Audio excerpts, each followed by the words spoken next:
Mwaramutse neza, turabasuhuje igitondo cyiza aho muherereye hose. Reka twongere nanone tuvuge ku makuru ariko agiye kwibanda cyane kuri iki kintu cyitwa verification. Hari abantu bamaze kugera uyu munsi bataramara kumenya agaciro k'ibyo bita ama verification n'ingaruka byabagiraho.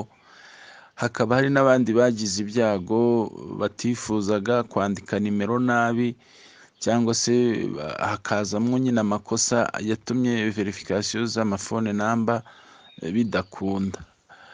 Nk'uko rero ejo twabivugaga, hari abantu benshi bagize ibi bibazo, ariko mbere na mbere twabanza kubwira abantu mufite ababakurikirana cyangwa se abo mwinjije mubona bagenze biguru ntege batarabasha gukora phone number verification, bakabyitabira cyangwa se bakihutira kubikora. Nk'uko mubibona hejuru hari ahantu twagaragaje itegeko risobanura ko umuntu wese ufite PI ya mininzi ariko zitari verified by phone number, ko izo PI zishobora kuzatwikwa zikabipfabusa. Kandi ibi byose iyo bivugwa gutya, mwibuke ko bishobora kuzarangirana n'icyo bita mainnet yarangiye, kuko icyo gihe guhererekanya transaction nizitangira hari ibintu byinshi bishobora kuzafungwa, cyangwa se kuzaba bitariho bikoreshwa, kubera ko mu guhanahanana cyangwa se transaction ziri gukorwa, ibintu bigomba kuzaba bizirikiye kuri nyirabyo gusa usanzwe ubifite. Hamwe hato na hato rero hakaba bitazakunda guhindagura ibintu cyane nk'uko ubu ngubu turi kubikora. Ubushize twavuze kuri password, uyu munsi rero tuvuze kuri phone number verification. Murabona ko nayo hari icyayivuzweho cyane.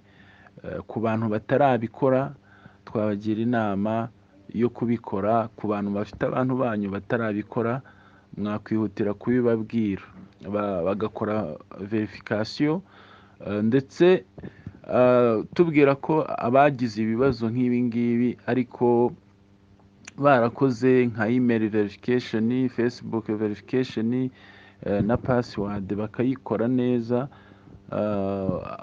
abo ngabo muri systeme ntago babagaragaza nk'abatarakora nka konti zitari verifiye. Ndumva ari bwo bushakashatsi nakoze kugeza aka kanya, kabone n'ubwo phone number yaba itaraba verified, ariko muri systeme ntago babara nka konti itari verifiye ibi bindi wabikoze. Gusa urumva amahirwe umuntu aba agomba kuyashakisha 100% ukajya kuri page y'abandi, kabone n'ubwo waba waragize ibyo byago nyine byo kugira nimero ijamo ikibazo, ariko igihe cyose byakundira ni byiza kubyitabira. Icya kabiri dushaka kuvuga ni kuri speculation yatambutse ejo ya video yagaragazaga ibya Obama. Twabanza kwisegura kuri video yatambutse ejo. Abantu benshi twayibonye nka video yakozwe hapresentwa umushinga wa PI na Perezida Obama, ariko finally abantu benshi twaje kubimenya ko iyo video mu by'ukuri itari y'ukuri, kubera ko speculations zo muri YouTubers nicyo kibazo zigira. Buriya nta nubwo nge nkunda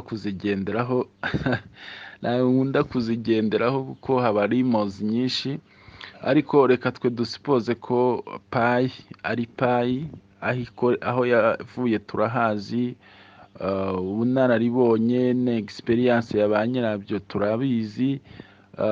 Twe kongera kumva ibigendanye n'abishakira viewers zo muri YouTube, cyane cyane ko nyine ba creatinze iriya image. Gusa uyu munsi nta gitangaje ko uwashakaga kubikora yerekanaga ko umushinga urimo abakomeye, urimo n'abaperezida. So kugeza aka kanya rero n'ubundi nta gushidikanya, kuko PI itaba iri kumwe itirimo nako abo baperezida, kandi si ngombwa ko birinda kuba mu mafoto kugira ngo ubyizere ubyemere. Twebwe icyo twemera gusa kandi twizeye nuko twabonye umushinga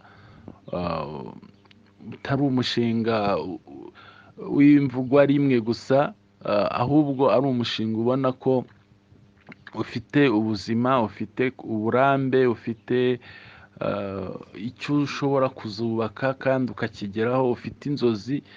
Mu by'ukuri twavuga ngo kumenya payi ni ukumenya icyo ushaka nawe, ntabwo ari ukuvuga ngo ugiye mu kintu ariko nawe utagihagazemo neza.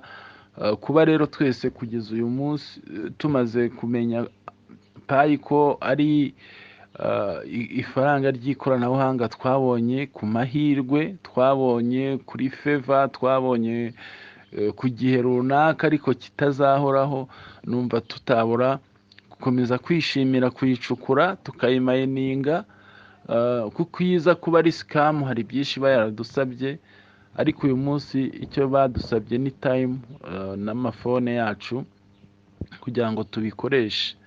Kandi ugereranyije imbaraga uyu mushinga ukoresha, ukagereranya imbaraga puratifomu ziyubatse zikoresha, bakabaye kuba hari aho basarurira mu kutwaka amafaranga. Ariko bo of course ntago manipulation y'abakoresha iyi porogaramu bose twavuga ko itinjiza, ahubwo icyo tureba cyane ni inyungu y'umushinga ku bayirimo bose. Kuba umushinga ubwawo urimo abantu bamaze kurenga izi miliyoni bajya bavuga, ukaba uri mu bihugu nk'ibyo tubona, ukaba uri mu ndimi tubona, tukabona amaporogaramu atandukanye yiteguye gufunguka no gukorana n'iyi payi netiwaka, twavuga ngo it's wow. Ikindi cyo ni uko KYC nk'uko turi kubivugaho cyane, ni byiza ko umuntu wese akomeza kuba azirikana ibyo yakoze, ubwawe ukikontorora, ukareba za funguzo, ukareba buri kimwe cyose ko kiri sefu. Hanyuma gutangira gukora ama KYC byo bizafungukira igihe kimwe. Ntekereza ko ntago hazabaho igihe kirambiranye cyo kubitegereza. Ikindi KYC nifunguka buri wese azaba afite amahirwe yo kuyikora. Reka rero tubitegereze. Twavuga ngo amakuru yo tukomeza kuyafashanya mu kuyasangira.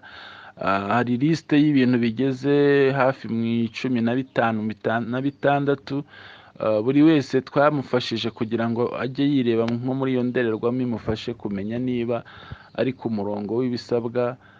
Kandi ni byiza ko twabonye ko hari benshi byafashije gukanguka. Kugeza uyu munsi rero turakomeza gufashanya kwiteza imbere, cyane cyane ko uyu mushinga uramutse ugeze ku ntego wihaye, hari n'abantu benshi nabo inzozi zabo zaba zibaye impamo bitewe n'uko umushinga wubatse n'uburyo ushaka gufasha abawurimo n'abawugize kuva mu ntangiriro. Turabashimiye rero amakuru aba ari akagaruka na OTC Group. Imana ibaha umugisha hamwe twese, mugire umunsi mwiza.